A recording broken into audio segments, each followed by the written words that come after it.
านคำบรรยายจดหมายถึงพ่ออยู่ยุ่งรอวันพ่อกลับบ้านข้ามาละกอที่พ่อนั่งบ้านปลูกไม่นานลูกโตน่าดูกระถินริมรั้วสูงขึ้นเลยบ่าบนกระดังงาหรือซุ้มประตูอันตะวันจูพ่อที่ทอรออยู่ชะเง้อดูแล้วคอยพ่อกลับมา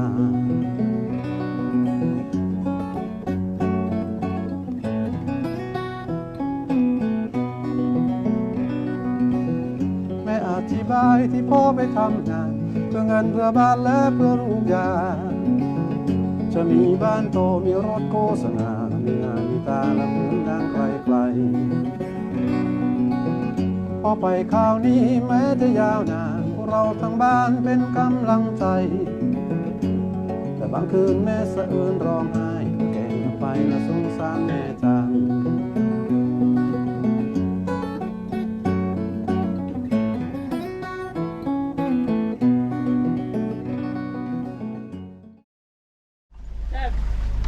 Dobrych tygodni zajęło nam dotarcie tutaj, ale w końcu wysiadamy z łodzi, bo na wyspie nie ma jakiejś takiej bazy zacumowania.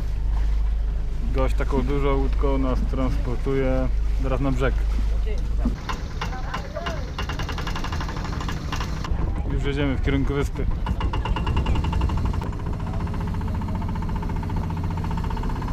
No i jesteśmy, Kalipe. Tajlandzka wyspa. Kiedyś zwana rajem, a teraz przekonamy się dopiero. Tutaj łodzią przyjechaliśmy, a tam gdzieś stoi nasza wielka łajba. Idziemy jeszcze na paszporty i jesteśmy wolni. Plaża tak jak wygać. Dosyć tutaj jest oblegana. Ale to południowa plaża. Mam nadzieję, że inne będą lepsze. Jeszcze nigdy nie widziałem takiej odprawy paszportowej jak tutaj. Przypływasz łodzią na rajską wyspę, tam stoi pan, który jest celnikiem. Obok niego bawi się dziecko w piachu. I to jest odprawa. Bierze paszport, chwilę przegląda, coś tam wklepuje i tyle. Pierwsze okolice Kalipe. Zajebiście brudno, betonowo i kiepsko. No, plaża, jako że plaża taka jeszcze nie była przeze mnie widziana, sprawiła ogromne wrażenie, eleganckie. Ale już tutaj, jak weszliśmy w wyspę, jest dziadostwo, nie ma nic ciekawego. Myślę, że krajobraz się za chwilę zmieni, jak wyjdziemy tylko tutaj z tego centrum przesiadkowego Kalipe. Kiedyś ponoć wyspa była rajem, mało ludzi, były dobre ceny, było fajnie tutaj, krajobrazy dobre. Teraz ponoć jest centrum dziadostwa. Trudno na razie to ocenić. Wyjdźmy z tych zrujnowanych ulic. Przedostaliśmy się tutaj z Penangu, z Georgetown, biorąc prom z Georgetown do Langkawi za 60 zł. Następnie o 14:30 mieliśmy szybki prom z Langkawi na Kalipe. To już jest zmiana krajów. Langkawi leży w Malezji, Kalipe w Tajlandii. No on już był droższy, kosztował 115 zł. Ale to pewnie głównie przez to, że właśnie zmienia się kraj. Dlaczego nie zostaliśmy na Kalipe? Bo wyspa jest strasznie duża, jest ponoć największym kurortem w Malezji wyspowym, więc trochę nas odstraszył, trochę nie chcieliśmy tam zostawać, mając okazję, żeby gdzieś tutaj się poszwędzać, gdzie możemy trafić na lepsze rzeczy. Idziemy do hoteliku, a potem staramy się wszystko poogarnąć. Jest logowanie. Tak wygląda domeczek.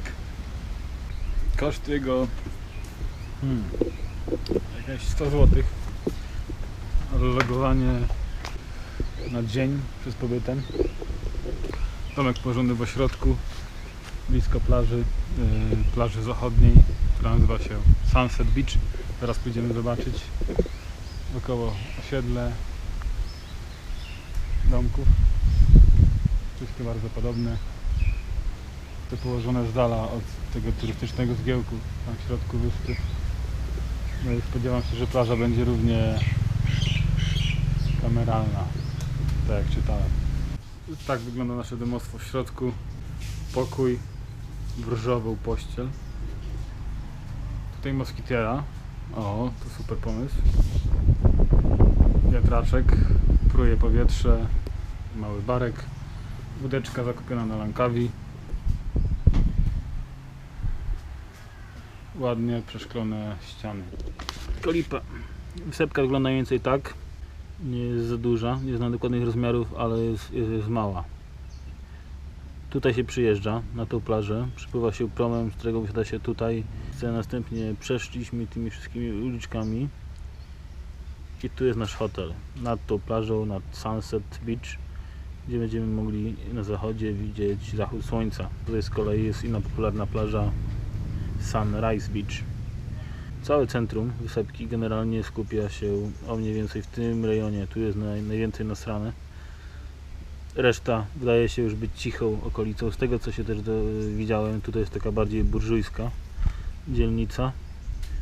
A tutaj gdzie my jesteśmy jest już cisza, spokój, tu zaraz droga się kończy. Tak się prezentuje wyspa Kolipa.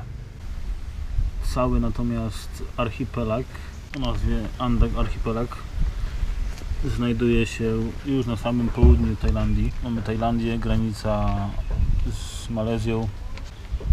Tu jest południe Tajlandii, tu mamy Kolipę. Zaraz obok Langkawi reszta popularnych, najbardziej popularnych wysp, czyli tutaj Phuket, Krabi, Koh Lanta, są nieco bardziej na północny zachód.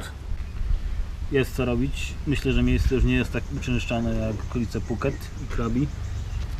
Widzę tutaj mnóstwo różnych małych wysepek, małych takich fajnych okolic. Może poszukamy jakiejś wycieczki, która obwiezie nas po nich. Co fajnie nawet by było. Całe wybrzeże w zasadzie jest pokryte domkami. Domki. A my idziemy na plażę. Zobaczmy, jak wygląda prawdziwa tajlandzka plaża, tak jak pocztówki. Oto ona, słońce jeszcze mocno grzeje, ale jest elegancko. Palety lekko przybijają, obijając się kamienie. Ludzie spokojnie, niemrawie siedzą, jak w bajce. Sunset Beach, tak to się nazywa. A tak wygląda tutaj lokal, nad samą plażą, w której można włączyć piwko, patrząc się na zachód słońca. Tajlandia.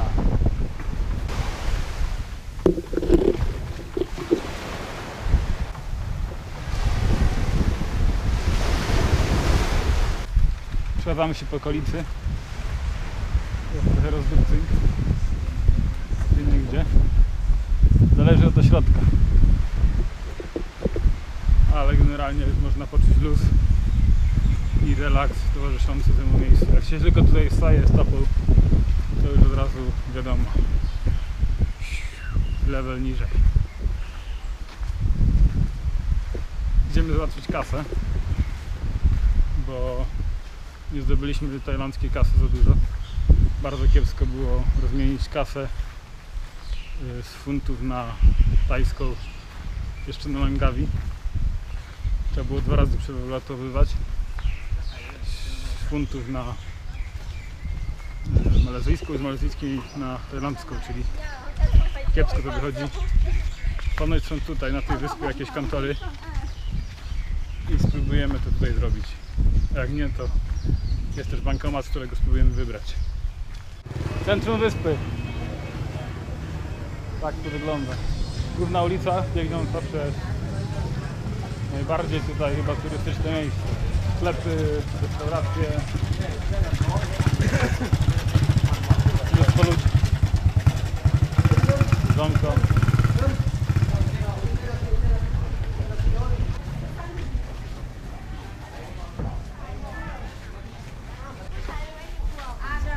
Z jednej strony dobrze, że są takie miejsca, bo można tutaj trochę pożyć nocą. A jak ma się hotelik gdzieś jakiś elegancki, spokojny łączy, to tam z kolei można wypoczywać podczas nie chce. Tutaj. Główna ulica zakończona jest wyjściem na plażę. Taką właśnie. To jest ta, do której przybyliśmy. W dalszym ciągu przybywają łódki. Tam, tutaj są też różne transfery na wycieczki, na inne wyspy. To jest taki punkt, konekcja ze wszystkim. Plaża, mimo że zatłoczona, to niczego sobie. Moje pierwsze wrażenia są zajebiste. Porównując do wszystkich plaż, które widziałem w życiu, to tutejsze na razie wszystkie ustawiają się w czołówce. Okej, zbliża się zachód słońca. Dzisiaj za dużo nie będziemy ogarniać. Co tu dużo mówić. Czas na trochę odpoczynku.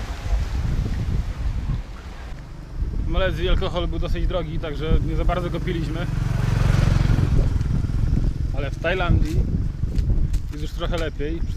Tutaj może jeszcze nie zajebiście, ale jak tam piwo kosztowało 15 zł, to tutaj kosztuje 6,50 w sklepie, mówię o cenach sklepowych. No nie jest to mało, ale mam w dupie. Piwa nie piję już tydzień i dlatego sobie takie eleganckie piwo kupiłem. Od razu świat się rozweselił. Tajski browarek, ale smakuje dokładnie tak jak wszystkie inne lagery. No ci skuterkowcy to flaga, jeżdżą. Z ludźmi czy bez ludzi oni zapierdalają. Idziemy do środka i zaraz idziemy na plażę. Zobaczyć, sami zobaczycie co.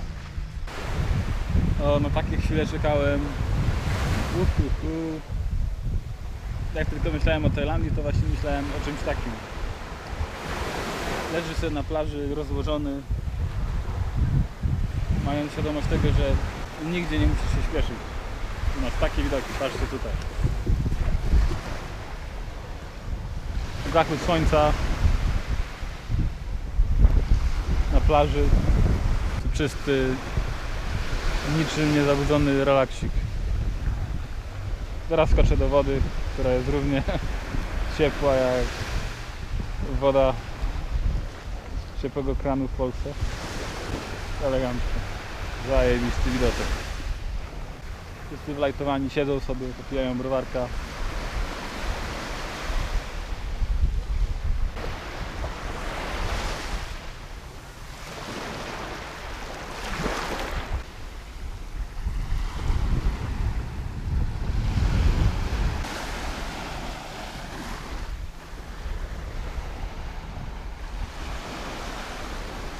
Wszyscy powoli czekają zachodu słońca. Czekam i ja. Zobaczcie na wodę. Jest troszkę kamyczków tam pod spodem, ale bardzo przejrzysta, wszystko widać. Jeszcze chwila i słońce schowa się za chmury i za góry i za morze.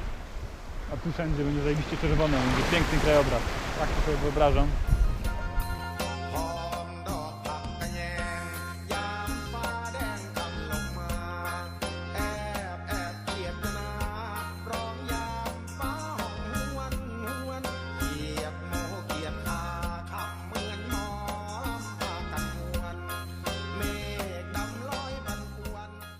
Dogorywamy reszty wieczoru w domku. Zachód słońca naprawdę był zajebisty, dobre przeżycie. Myślę, chciałbym, żeby jeszcze nie raz się zdarzyło, żebym mógł je zobaczyć. Dżungla szumi wokół. Wszyscy powoli przygotowują się na imprezy. Tak samo jak i my. O ile alkohol jest dosyć drogi tutaj jak na razie. Pewnie na lądzie w jakichś wioskach jest taniej, ale tutaj jest drogo. Tak, przejeżdżając dzisiaj przez Langkawi, wyspa jest w jakiejś strefie ekonomicznej, czy tam w czymś. Mniej więcej chodzi o to, że tam alkohol jest dużo tańszy niż wszędzie indziej. Na koło zakupiliśmy trunki, litr rumu, jakieś 60 zł. Potem mamy jeszcze wódkę litrowy, która kosztowała po 50 parę złotych. To też dobra cena, na pewno są ceny chyba lepsze niż na polskich lotniskach. Im mniejsza wyspa, tym będzie droższa. Wiadomo. A na przykład rozmienienie kasy tutaj nie było aż tak uciążliwe jak myślałem. Widzieliśmy przynajmniej 3 kantory, z czego każdy z nich miał inny kurs, ale wybraliśmy oczywiście ten najlepszy.